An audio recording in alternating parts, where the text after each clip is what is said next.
Alors c'est un très grand débat, puisqu'aujourd'hui, et sur la chronologie, ça démarre quand la Méditerranée, et sur la géographie, on est à peu près certain que personne n'est d'accord. Nous avons deux options qui ont été prises soit par les accords de Barcelone en 1995, soit par l'Union pour la Méditerranée en 2008.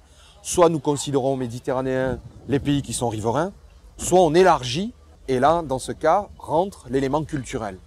Et c'est tout le débat, par exemple, avec la Turquie. Les Turcs font-ils partie de l'Europe? Historiquement, oui. Ils ont toujours été très présents pendant plusieurs siècles. Géographiquement, une partie.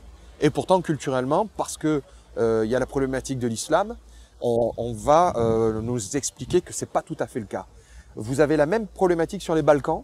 Pourtant, il y a des influences, pas simplement qui tiennent aux religieux, mais aussi à l'ensemble de ce qu'on pourrait appeler la circulation des idées, la circulation des arts, circulation des architectures.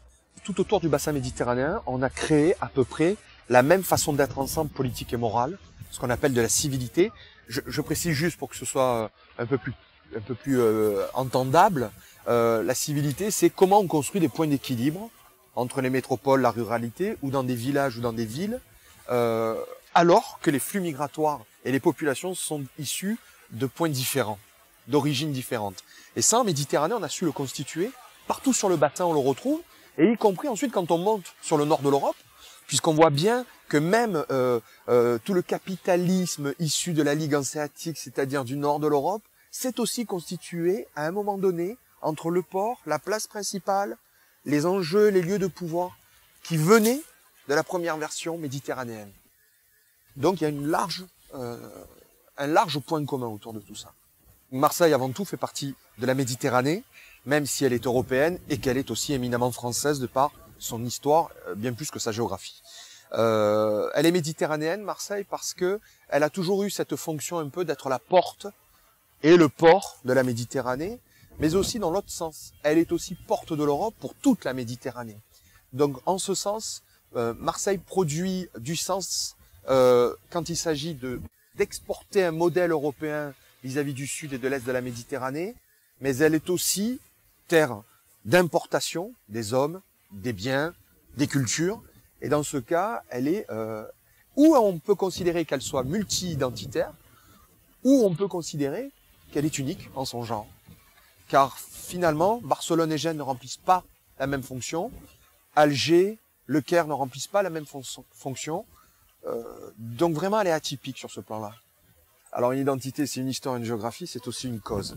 Soit Marseille reste dans la cause qui est la sienne depuis des décennies, arrêter d'être l'élément turbulent de la France. Et dans ce cas, elle va se pacifier, elle va continuer à être une sorte de patchwork qui va faire plaisir aux tenants du multiculturalisme et à une certaine image du vivre ensemble qui manque aujourd'hui en Méditerranée d'ailleurs, on le voit. Ou alors Marseille va adopter une autre cause, et je pense que le MUSEM et tous les grands équipements que nous voyons aujourd'hui contribuent à cela. Elle va être une cause plutôt de projection, sur l'ensemble du bassin méditerranéen, dire il peut y avoir croisement entre ce qu'est être européen et ce qu'est être méditerranéen. Et pour ce faire, se projeter à partir de nos origines communes. Donc là, je pense que Marseille peut jouer sur cette carte-là. Ensuite, en termes urbanistiques et architecturaux, si elle continue dans le prolongement du MUSEM et de l'ensemble de ce que nous appelons ici le J4, à continuer à perpétuer ce croisement dans la pierre et aussi dans le brassage des populations. Donc sur ce plan-là, Marseille a tout pour réussir. Il faut pérenniser et avoir une vision de ce projet. Ça, c'est aux élus politiques de la donner. Donc dans notre histoire contemporaine, ce serait une première parce que depuis la fin de la guerre d'Algérie et de la décolonisation, la culture est devenue un enjeu de mémoire qui a été confisqué par les divers pouvoirs politiques nord-sud de la Méditerranée.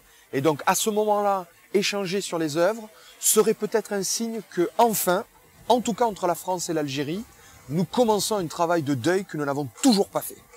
Et de ce point de vue-là, c'est là encore très fragile comme initiative, puisqu'elle est suspendue aux aléas de la vie politique des deux pays, mais c'est très fort du point de vue du symbole.